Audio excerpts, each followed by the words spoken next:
Pilote conducteur de four dans une fonderie, Richard fait des étincelles et est devenu en quelques années chef d'atelier.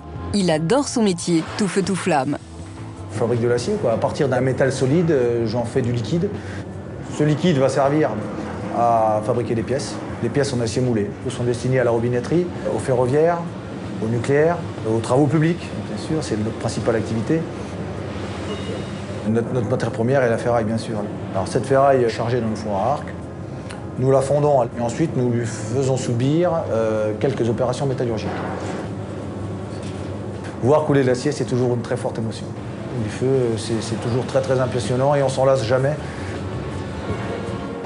On a l'impression que lorsqu'on fait une fusion, on met un peu de sel et un peu de poivre, mais ce n'est pas du hasard, ce n'est pas de l'à peu près. C'est un métier technique, effectivement, il ne faut pas faire n'importe quoi.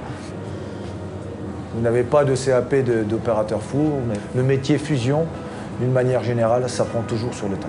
Ben, ce sont les anciens qui apprennent aux nouveaux qui arrivent, aux nouveaux arrivants. C'est un métier gratifiant parce que vous pouvez arriver sans rien connaître, sans rien savoir du métier de la fusion, et au bout de quelques années, en ressortir chef d'équipe, voire plus. Belle perspective, d'autant que le travail ne manque pas. On ne peut pratiquement rien construire sans faire appel aux techniques de fonderie, que ce soit depuis le briquet qui a une pièce de fonderie, jusqu'à l'avion, jusqu'au train, la voiture. On trouve de la fonderie dans tous les objets de la vie courante.